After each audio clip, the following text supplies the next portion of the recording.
So Greg Pruitt is with Second Amendment Alliance, and of course he totally kicks it at the Capitol. And the reason why we went to him to find out, how do we do this? What are we doing wrong? What do we need to be doing differently? Is because Greg is successful at the Capitol. So that's why I asked him here to talk a little bit about holding your legislators accountable, and that way you all can do the same thing. Thanks for joining us, Greg. I appreciate you guys coming out and taking the time to learn. Here is the problem with our electorate and the people in Idaho. Right now, everybody is all politicked out, right? Everybody's sick and tired of politics. The election is sort of over. It's over for everybody except for two people. And so everybody is now going to sleep on politics, right? Except for you guys and a select few other people. Nobody else cares anymore. They're done. They are done for the next 2 years. And so this is our problem, because at the end of the day, we are going to get to the Capitol, and all these new legislators are going to get to the Capitol, and all the other legislators that won their reelection, or in the case of Christy Zito, is going to the Senate, okay? So now we all forget about them, because they told us on the campaign trail, guess what? I'm the most conservative legislator out there. I'm pro Second Amendment. I'm pro babies. Every single one of them told you that on the campaign trail. And then when they get into the Capitol, they realize that there are lobbyists, very wealthy lobbyists. Okay, I'm not one of them. There are very wealthy lobbyists and law firms, and there's a lot of temptation from leadership for power, okay, to get on committees. You want to be the committee chairman. You want to be all of this stuff, right? You got elected. You worked your butt off, and no matter who it is, most of them work their butts off if they had a race, okay? It's a lot of work. And so when they get into the Capitol and you guys are no longer holding them accountable, you're no longer paying attention to what they're doing, it's very easy for them to go, well, shoot, nobody's paying attention to what I'm doing, so I'll just kind of vote down the middle, or I'll vote against my principles because leadership likes this other bill, right? This bill goes against everything I believe in, but leadership likes it, and I kind of want a committee chairmanship someday, so I'm going to go ahead and vote for it. In the meantime, you have no idea what's happening. Okay, because you are so tired of politics. I'm tired of politics. Okay, so that's just human nature, right? We get tired of this crap. And then they go to the Capitol, and all of those temptations for money and power, all of that comes in. In the meantime, all of their constituents aren't paying attention. This is a major problem. And luckily in Idaho, for instance, we have a Second Amendment group, okay? So anything gun related, everyone in the state knows about it fairly quick. Everyone in that Capitol building knows if they go down the wrong side of that, there's going to be consequences. Okay, if it's a health issue, Health Freedom Idaho is there to help push that. There are some other major issues that the Idaho Freedom Foundation helps educate people on. So we do have a good chunk of people here in Idaho that are paying attention and that are working hard. But you can't hold your legislators accountable if you don't know what they're doing. Okay, in 2 years, when they're all running for re-election under new district lines, they're going to go out on the campaign trail, and this is when most of the electorate gets involved again, and they say, hey, how did you do the last 2 years? Well, damn it, I was the most conservative legislator in the Capitol. Okay, right? That's what they're all going to tell you come campaign time. No legislator is going to go on the campaign trail and be like, I voted like a Democrat most of the time. That's not a thing, right? They're never going to tell you that. You have to figure that out, and then you have to hold them accountable for what they're doing. So Heather's right, and I don't know if did Christy already go? Did you already go, Christy? Not yet? Okay. So, but they'll both tell you, right, that every legislator is going to go on the campaign trail and tell you all of that. And it's just not true, because if you look at the Idaho Freedom Foundation index scores, somebody's lying. Okay. One of my previous legislators, Jaron Wagner, very nice guy, used to be my sister's bishop, okay, better Mormon than I'll ever be. He voted like a Democrat most of the time. His ratings was in the 50s for the IFF. When I got his campaign material, it said he was conservative. It said he was pro-gun and limited government and all that stuff. Okay, so all of that campaign stuff has to go out the door, and we have to figure out, how do we hold these guys accountable? At the end of the day, they are making a promise. Okay, they make that promise to you on the campaign trail. How do we get from point A of that promise to point B, the re-election, and make sure they don't get derailed the entire time? And so Heather, I did hear Heather talking a little bit about reaching out to your legislators, talking to your legislators, trying to work with them.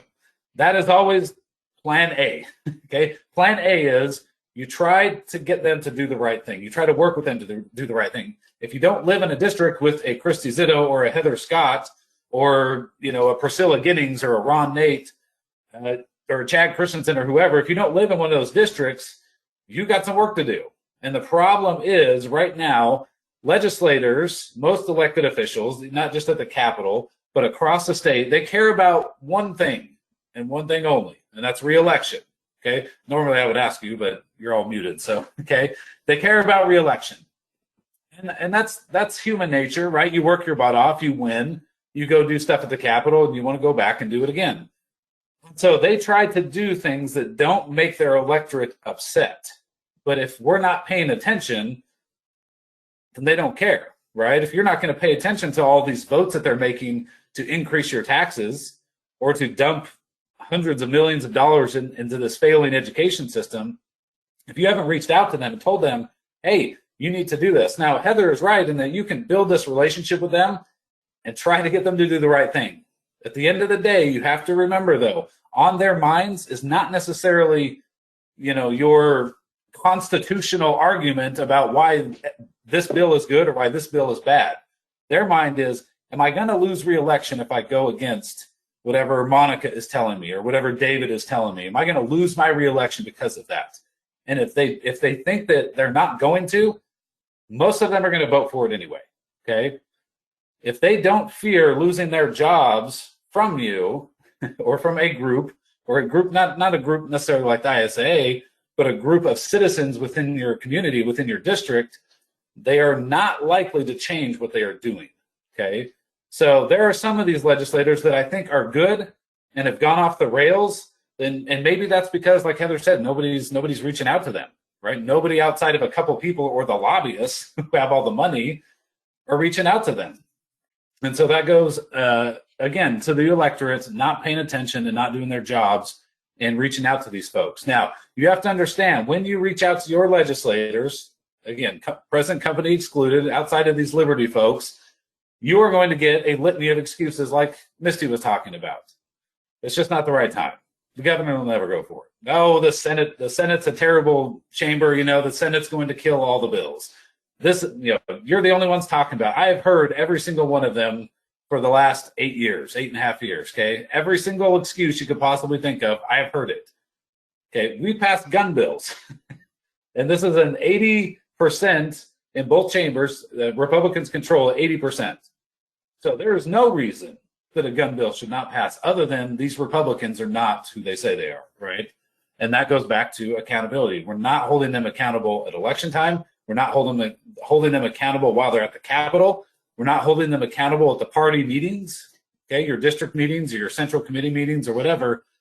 There's not a lot of accountability. In fact, I don't remember exactly what it was, but at the Republican state convention, a proposal to make sure that Republicans in the Capitol followed the party platform was voted down. I don't know how close that was, but that got voted down.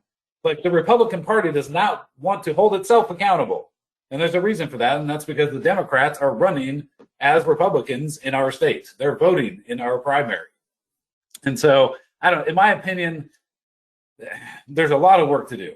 And when it comes to accountability, this is extremely difficult because, understand this. Okay, with ISAA, we took one of two of the most important issues to most Idahoans, right? Guns and babies. Those are the two most important issues. And I run a group that deals with one of those issues. And so when anything anti-gun comes up, every single person in that Capitol, including the Democrats, are already thinking, oh my gosh, what does Greg and all his psycho right-wing nut job people think about this bill, right? And if they think we're going to oppose it, which we almost always do if it's crap, okay, let me rephrase that, we always do when it's crap, they know right away, don't even bother. Like, the Democrats don't even bother submitting gun control bills here. That's not normal, okay? In most states, the Democrats at least try something. They don't even try it here, okay? they know that we are standing thousands and thousands of people behind Christy Zitto, behind Heather Scott, and that if they do something, we're going to go to the polls and we're going to throw them out. Okay, the gun owners are going to throw them out. We've done it to Tom Lurcher and Julie Van Orden and Paul Romrell, and we've done it to opponents of these guys. And so we hold them accountable. We have created what?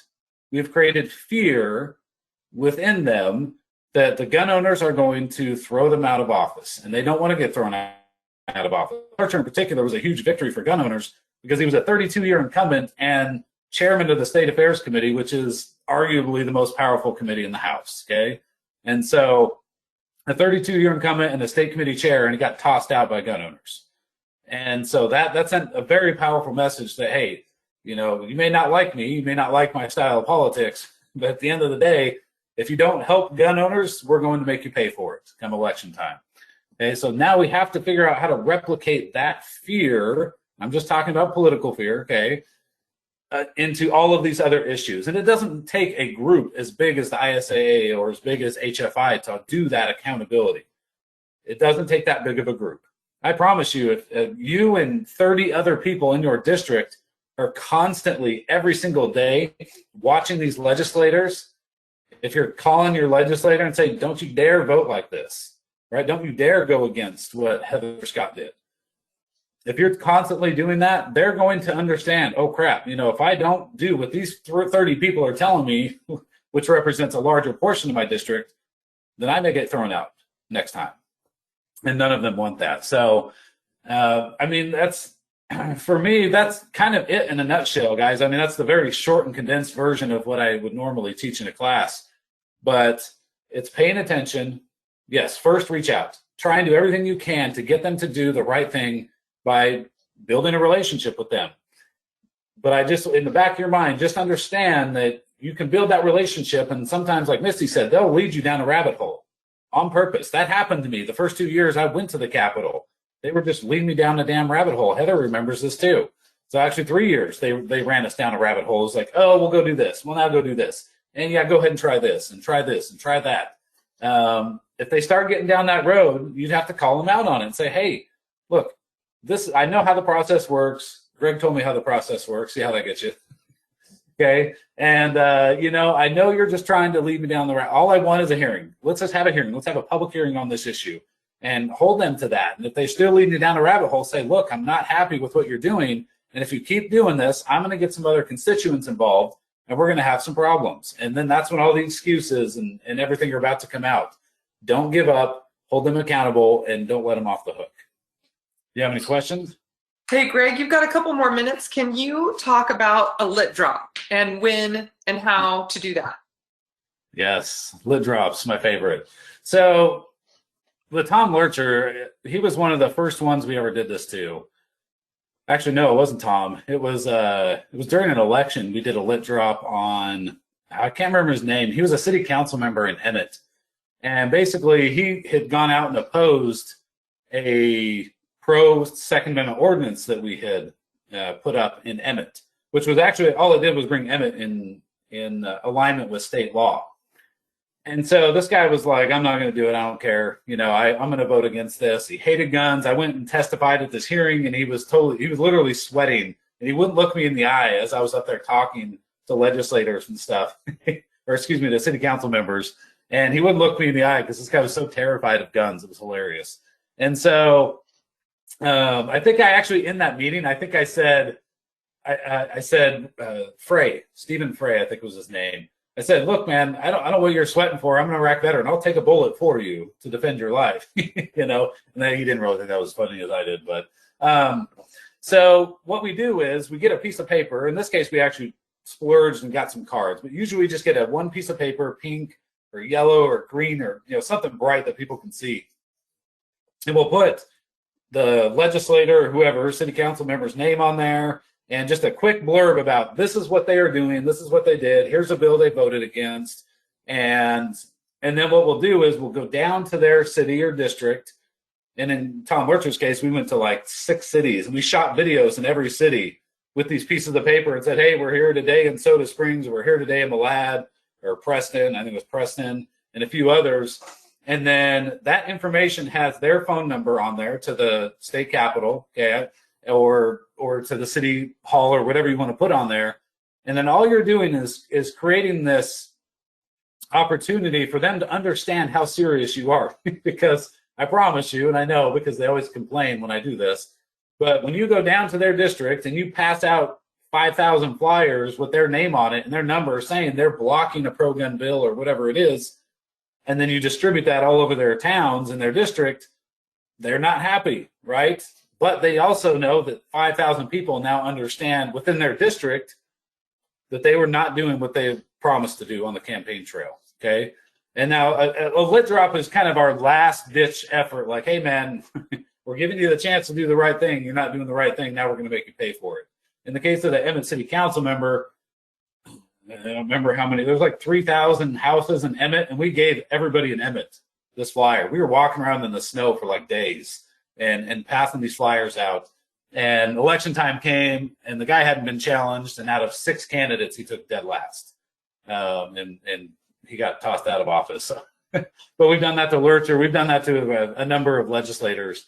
And it's kind of our last ditch effort of, hey, we're going to go pass these out. And so usually what we'll do is we'll go to a like especially in a bigger town, we'll go to a grocery store and just stuff them in windshield wipers or in door handles, and you just plop, plop, plop, plop, plop.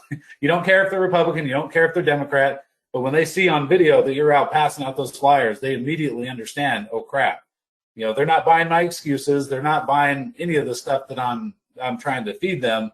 They're going out there to do this. And so usually we do 1 page only on the front and just a quick paragraph, a picture of who it is, their phone number and email, and saying contact them and tell them to stop doing whatever they're doing. Now, if we have enough time, we will go find wherever they live and just distribute it in their entire neighborhood. We'll find some of their top donors, and if it's in their district, and we'll distribute it in their neighborhoods. We'll find their any relatives they have in their neighborhoods, and we just let everybody know exactly what is happening. And the beauty of it is we did this to a guy named Brandon Hickson. He passed away, but we did this to him, and he immediately went to the Capitol the next day and started complaining to all the other legislators. Greg, did you see what Greg did to me? He shot a video, and now they passed out flyers all over the district. Well, what do you think Brandon Hickson just did for me for free? Okay, he bought free fear for us. Okay, now all of these other legislators, and I had heard that a lot of them were like, dude, you're on your own, man. You fight your own fight with Greg. We're not getting involved in that. And now all of them know, crap, if I do the same thing to Greg, he's going to get the gun owners involved, and they're going to go down to my district and do the exact same thing, right? So anyway, that's how I build relationships. I build relationships with Heather and all the good people, right? Of course. Like, yes, and like Christy Zitto. Yeah. Thank you so much, Greg. Okay, Christy Zitto is one of the most accessible legislators, and that's what I love about her. That's why I thought it would be really good for her to talk about the best way for people to approach their legislator. How do we email Christy? Should the email look like? Should we go into long details? And what do you think about holding legislators accountable? How do you like to see that happen? What do you think works? What is effective?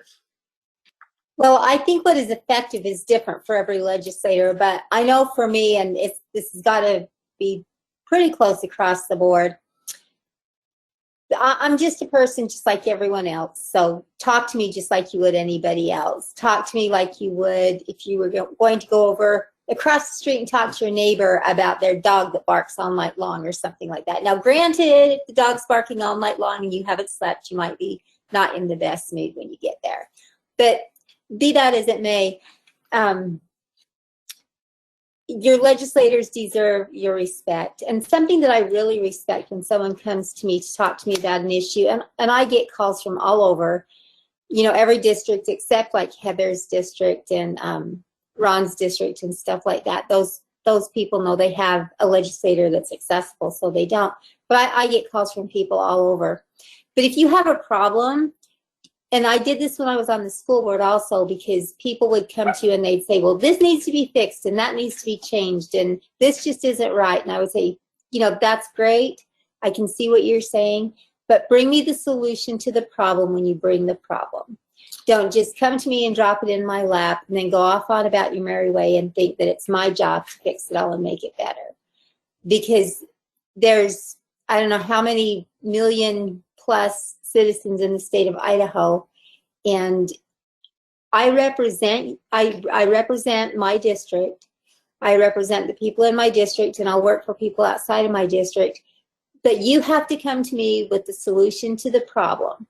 You can't just come and say, this is what's wrong, fix it. Because we're not working together that way. And I think that's really important, because a good legislator, I think, is busy all the time. A good legislator tries to take phone calls from people that call them and contact them about what's important to them. Now, another thing that I've noticed since I've been in the legislature is sometimes people will call with a problem, and they'll call, you think they're going to complain, and they'll vent, and they might swear and scream and holler and everything. But sometimes people just want to know that someone's listening. They want to know that someone really cares enough to just answer the phone. And it's okay to do that too. And when you have a legislator or representative that will do that, appreciate them for that. And once in a while, let them know that you care. I think that's important as well. Another thing that I'd like to point out is just because you have access to a representative, a legislator, that doesn't necessarily mean that you have influence over them. And I find that people have more influence. Everybody can have a level of access, but you will always have more influence if you've researched what it is you want to talk about, if you go and you stay on point, if you take something written or send an email in advance so that they have a chance to read it and review it and know what it is you want to talk about when you get there, or correspond in email that same way. But it's really important to stay on point, and it's really important to remember, especially during the session, that, you know, we are busy on the run from committee meetings to session, except all day long probably, except for that maybe hour that we have for lunch. At least this has been my experience. And then sometimes I won't leave the Capitol until really, really late at night, because I don't usually go to a lot of the dinners and receptions and stuff that there are, because I don't work for the lobbyists, I work for you. And lobbyists can sometimes have some really good information, and you can learn a lot from them. But it's important to always learn both sides, because they are getting paid to influence you. They are getting paid to present to you the side of the argument of the person who's writing their check.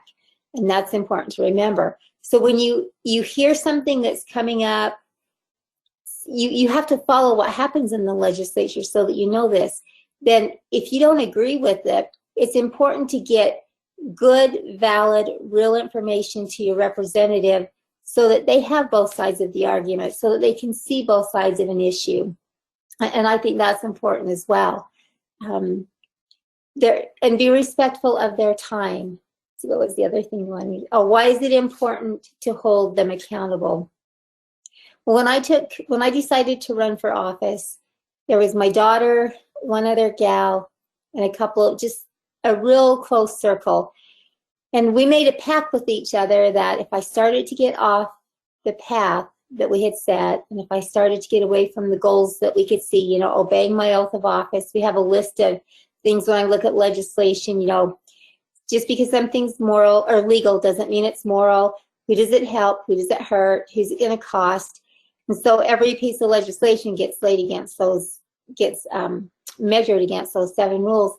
And we have an agreement that if I start to get off that path, that they're going to bring me back into line. And the reason that's important is because everybody goes there with good intentions. And one of my favorite lobbyists, and I think he might be Heather's favorite lobbyist as well, my first year he came to me and he said, you'll never be better than you are your first year, because that's the year you care the most. But so because he told me that, I've worked really hard to make sure that I don't lose that zeal for really representing the people that sent me there. So I focus on that all the time. But it's important to hold people in office accountable, because if you don't, if they don't know you're watching, if they don't know you care, and if that is not witnessed at the ballot box, then they think what they're doing is all right and you're okay with it. But if they vote, let's say we have an abortion bill come up or a gun bill, those are both, those are pretty black and white. You either think abortion's wrong or you don't think it's wrong. Gun law the same way, either the Second Amendment shall not be infringed or you can infringe on it a little bit for the sake of safety. There's not a lot of gray area there. It's pretty black and it's pretty white. If your representative makes a vote that you're not happy with, you need to let them know. And you need to let your neighbors know. And they need to let their neighbors know. I took a campaign class once that they told us that every one person that you talk to will have contact with 7 others on that issue. Or every one person you talk to about a representative, an elected official, they will have contact with 7 other people about that representative. And that might be at the grocery store, it might be at church, it might be a family member, that spreads pretty fast. So it's important that you know what's going on. It's important that you know the votes that they're taking. It's important that you build a relationship so that you can contact them. It's important that you don't take advantage of their time because time is precious and time is short. And don't take what my uncle used to say, don't use 10 hits on the nail when it only takes 2. So just get to the point, tell them what they need to know, what's important to you, and then respect their time. So, I so agree with everything that everybody said here tonight, that we have the government we deserve, and we have been complacent for a long time in the situations that we're seeing this year, like with the COVID and like with what we consider the governor's overreach and stuff. Those pieces of legislation weren't just passed last year. The pieces of legislation that are making happen what we see happen have been in the making for a long time. And little by little by little, we have watched our legislature more or less give up a lot of their power to the executive branch. And I think one of the most egregious places we see that are in the bureaucratic agencies. Our Constitution in Idaho is very specific about how many agencies there should be. And it said if there are more than that, they should be temporary and they should only last for a period of 2 years. We have well over 200 agencies and boards and on and on and on. And every one of those are staffed with people who are appointed by the governor. And every one of them have the full force and effect of law in your life. And I think that's something that when we get through this year, get the governor's power reined in, get the legislature back on a more equal footing, because we're 3 equal branches of government, we really need to look at the bureaucratic agencies, and it will take a lot of citizen involvement. We'll need people who are willing to go through all of those rules and look at them and ask, why is this here? What effect does it have? And what do we need to do to change it? So thank you for asking me to do this tonight. I appreciate it. It's been great. Christy, can you speak to when people email, so Health Freedom Idaho, for example, we often do here's what to email, here's the issue, here's the issues about the issue, right? And so people can just copy and paste the email and send it to their legislators.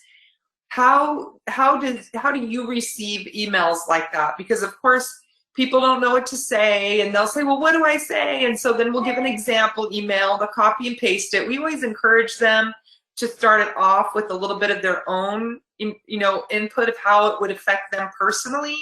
But when you get emails like that, I've heard legislators say, oh, I just throw it in the trash because it's the same email over and over. I've also heard people say, I put it in a folder so I can sort of see how many I'm getting of those, so I can track how many I'm getting. What do you do with those? Well, I'm kind of that way with a form email. If you know it's going to just say the same thing over and over and over, you just put it in a folder and kind of keep track of how many you get in favor of an issue and how many you get against an issue. Because it's a waste of time and energy to read the same form email over and over and over. Convention of States people are horrible for that. I mean, even now you'll get 4 or 5 a day. And then if they decide to run that again, you'll get maybe 100 a day. So you're just not going to read them. But an email that comes to me from someone, like I said, that tells me their story, tells me their experience, but it's brief and to the point. Those I read. I really even sometimes like emails when we have a hot topic that we're going to vote on. I get a lot of emails that will say, vote yes, or vote no, or don't support this, or don't support that. And I really appreciate those as well, because I know in both cases, those emails are heartfelt. I know that that person understands that a legislator has a lot on their plate during the session, and that, just letting them know briefly where you stand makes a lot of difference in my mind, because I've been swayed before by keeping a tally of emails that I get from people or phone calls that I get from people. And then I'll look at the issue, and then again, I'll weigh, is it constitutional? Who does it help? Who does it hurt? Does it increase taxes? Those 7 things, I usually keep that hanging on my wall so that I don't forget it. So again, just brief and to the point, share your experience. I always love that, because I've even shared those experiences on the floor before when I've given testimony. I love reading letters and sharing the experiences of the people of our state when they send them, because I think that should be as impactful to other legislators when they're deciding and weighing in their mind how they should vote and how they should not, as anything. I mean, to vote for something because it's going to get you a chairmanship, why are you there? That's pretty sad to think that people will sell their integrity just to say that they're a chairman of a committee, or to say that they have some leadership position. Because I know that's not why I went there. I know that there are others that would agree with that as well. Mm-hmm. Yeah, they don't just sell their integrity, they sell their constituents out. Yes. Representative Heather Scott, do you have anything to add to that as far as the emails, receiving emails? Do you like bullet points? How do you sort it out when you receive a copy and paste email? Do you like it in the subject line, vote no or vote yes? Yeah, the shorter the better. That's huge, just because we do get so much to read. It's always nice to know if they're in my district. I pay more attention, and I think most people do, if they know you're in the district, because quite frankly, the people in Boise probably do not feel the same way about guns as the people in North Idaho feel. And I'm probably going to lean towards I will lean towards North Idaho over how Boise feels about guns. And so that makes a bigger difference. So if you're building up an activist team across the state, it's really a good idea to have the key towns from those districts. And maybe because there's going to be a district change, as you organize them by the town name, and then you say, I'm from Twin Falls, and I want you to vote no. That's helpful. Calls. I think one thing I'll mention about calls is we are only in our offices 3 months out of the year, unless you live down in Boise and go into the office. So I'll get down to Boise and I'll have 130 phone messages from people who are calling me in Boise. To me, they're important, and I'll eventually get through them, but they don't understand the system enough to know I'm not even there. So that's one thing to keep in mind when they're there, when they're not there. So calls are important, but the problem, like Christy, keep them short. Christy said about keeping letters short, keeping calls short. Some days I will take 60 to 70 calls, and I try to keep track of all those calls. I think what's helpful is when you meet your legislator or you talk to them, you introduce yourself, say, hey, I'm Misty. I'm the one that contacted you earlier about vaccinations. Anytime you can kind of remind them who you are, because that's helpful, and where you're from, that's really helpful. And then in person, always building, I truly believe building that relationship. Like Christy said, you can get time, but influence and time are two different things. And the influence you can build by getting to know your legislator is huge. And when they trust you, you might not know a bill's coming up, and they may call you because you're the expert on, you know, sewage, I don't know, sewage plants or something. Whatever it is you're the expert on, you know, maybe pharmaceuticals, they're going to call you because in their notes, all they know is you've helped them with this issue before. So I truly think that don't, you do want to put pressure when you need to put pressure. You do want to do lit drops when you really want to draw attention in that, but you definitely, if you've got decent legislators, they may be voting wrong because they're uneducated. And so you have to educate them. And then if they choose to vote wrong, replace them. But you can educate them and move them in the right direction sometimes easier than just getting a new one every 2 years and the district keeps spitting out bad legislators. So, and sometimes it's really hard to get rid of an incumbent. So if you're going to have them, you know, some of these people have been there 15 years, you know, they're probably going to be hard to get rid of unless they vote bad on a gun bill. You might want to try to influence them. So I hope that's true. I have a story about that. So when we first started talking about the difference between having influence or having time, Senator Hyder, he said, oh, yes, you know, well, I'll be glad to carry your bill. This was when we were new and we wanted to bring that rule in line with statute regarding the vaccine form, the parent form to the schools. And so we said, oh, yes, I'll carry your bill. We're chatting all summer. I have his cell phone number. He's super kind. I think this is all going to work out. And I'm thinking, what better person to have carry our bill than the chairman of the Health and Welfare Committee, which he was at the time. Well, I thought, oh, this is great, you know. Well, we get a print hearing, and his committee voted to hear the bill, and then he and we got a bill number, and then he put the bill directly in the drawer. His own bill, directly in the drawer. So this is the kind of shenanigans they can play. Now, we had to decide, you know, what are we going to do about that? Well, we did a lit drop, and the fact of the matter is Senator Hyder is never going to vote in our favor regarding health freedom. So we decided that it was worth doing a lit drop in his district and notifying his constituents about what he did. Well, the good thing about that is that he was no longer chairman of the Health and Welfare Committee the next session.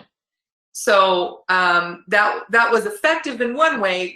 It did also inspire someone to run against him, which even though we didn't get him out of his seat, which, you know, that would have been obviously the best thing, it did get him out of the chairman's seat and put him on notice that somebody is willing to run against him. And nobody had run against him in quite some time. So it gets that person, that legislator, thinking, I need to start doing the right thing or my position it could go away. So anyway, I think that is when you use it, but like everybody is saying here, and I'll reiterate it, we would never do such a thing to someone who we think we can educate on our point. Fred Martin isn't going to vote in our direction. Hyder's not going to vote in our direction. And those are the people that we've done lit drops on.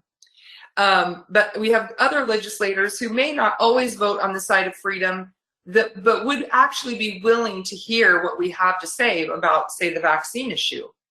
And we'll take the time, obviously, to do that. So obviously the lit drop is to be used on certain occasions or certain reasons, but it's not the go-to every time. You have to think about it. Can I educate my legislator? And that brings me to the next point, is when I did create relationships with these legislators, like Representative Heather Scott, Representative Ron Nate, Representative Priscilla Giddings.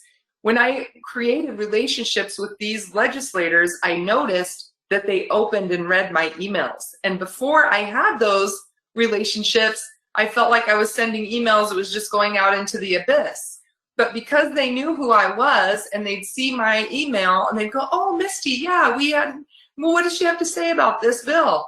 And so I think when you create that relationship, they at least care about what you have to say about it because they know that you're their constituent. Doesn't mean that they're going to vote the way you want them to vote, but I think they're more likely to open your email and read it because they know you, they've seen your face, they know that you're involved, and they know that you're in their district. Does that make sense? Yes, Misty, and if I can just add to something you mentioned, running candidates against elected officials. This is super, super effective to get, sometimes, I guess the big thing about the party system and the committee system is what they're designed to do is protect your legislators so they are not on the record. So if there's a controversial issue, the committee system will protect them by not allowing that bill to come up in committee so they don't have to be on the record on that issue. The one thing you can do to thwart that is to run candidates against these squishy legislators to get them on the record. And sometimes you don't need to run candidates just to win. You just need to run candidates so there are forums and you can show the difference between liberty and non-liberty, or you just need to show the difference in the balance there. And it is huge. And the other thing it does is it helps when there's candidates running against every legislator in the state, the establishment and the lobbyists have to choose where they're going to put their money. And they usually sometimes will leave alone people like Christy or I if they're concentrated on busy and keeping one of their people in office. Otherwise, if there's no challengers across the state, they start throwing money against good liberty folks that are actually voting for your interest. So I can't tell you how critical it is to run candidates against any legislator that is not working for the people. It is critical. And it doesn't have to be the best candidate. It just has to be someone willing to step up, put their name in the hat, and show up at these forums and show a difference in the direction that they could go. Awesome, thank you for that. And Sarah Clendenin is a shining star example of that because she has ran against Fred Martin twice now, and she just cannot stand for him to run unopposed because it does bring these things to the surface, which I totally appreciate. And Sarah, we have a question for you. This was from your presentation. So do department rules override law or vice versa, just to clarify? So the way it's supposed to work is that there is a controlling statute and that our rules are derived from those statutes with the understanding of the intent of the legislature when that statute was written and passed, that those rules are just to implement what that looks like day to day for citizens' lives in Idaho, like how that law will affect them in their day-to-day lives, and what that will look like. Unfortunately, we've found that that's not always the case. There's been, in several instances, rules that directly contradict the controlling statute. And even when you bring that to the attention of the executive department that wrote the rule, or when you bring it to the committee that would be the one to change it, they're very unmotivated in some cases to do anything about it. And it's frustrating in my mind that something that should be, pretty clear-cut legally, as far as if it contradicts the intent of the legislature when they wrote and passed that statute, it, in my mind, should invalidate it immediately, but that's not necessarily the case. I had a really good legal discussion about this with Brian Zollinger, Representative Zollinger, and his response was, you're right, but unless a majority of the committee agrees with you, it really doesn't matter. So unfortunately, there are rules out there that do not follow the controlling statute, and that's why one of the reasons why it's so important for the people of Idaho to keep their eyeballs on those administrative rules. And it's overwhelming. There's thousands and thousands of pages of them, and there's a lot to it. And so it's really important that for each issue, that you are making yourself an expert on, to go through rules and understand what's there and what should and shouldn't be there and what we can do to change it to make it more freedom oriented. And they go through the rules the first part of legislative session. They go through the rules and sign in the rules, and we have done our best to educate during that time, but we haven't been able to stop a rule or change a rule through the rule process. I mean, one of them was the vaccine exemption form, and we're pointing out, hey, this rule is superseding the statute. It's more restrictive than the statute it was intended to be. And they did end up changing it because we put so much pressure on them, but it wasn't during the rule part of the session.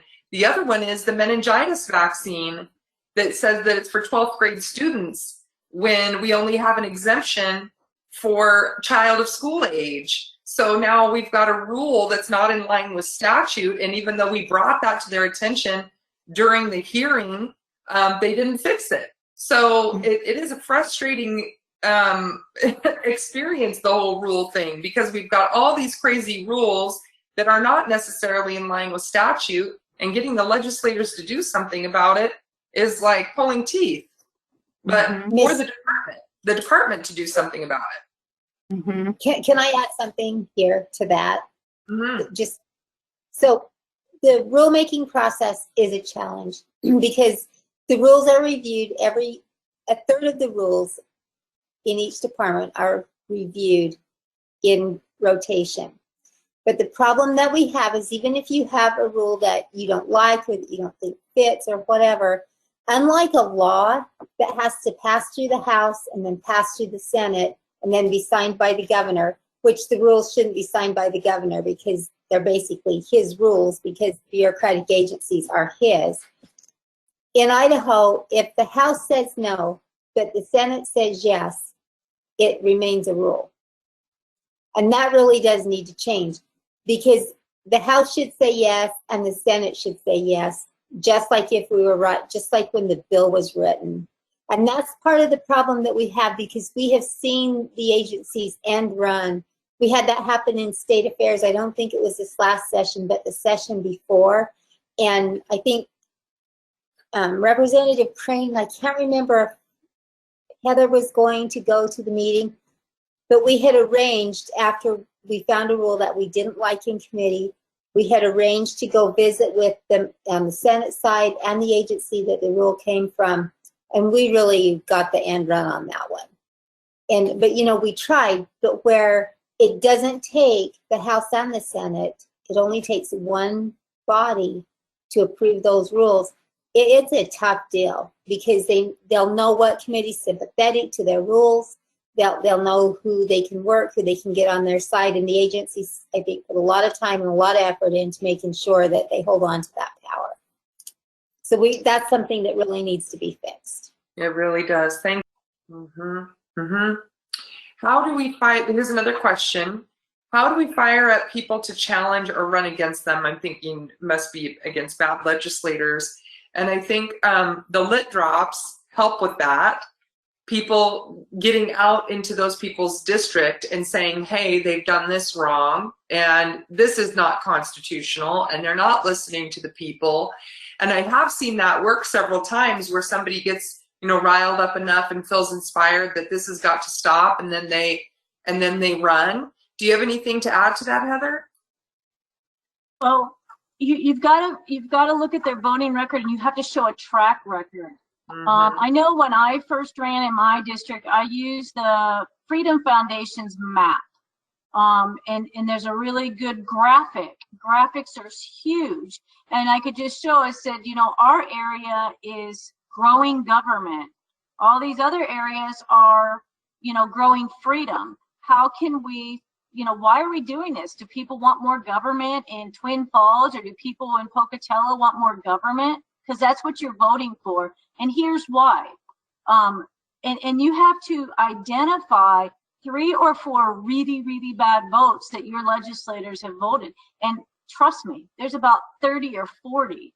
So you just got to get the biggest, worst ones. And I mean, basically, most of them have voted for the gas tax. Most of them have voted for Medicaid expansion. You can really hit some really good topics. You have to know your districts too.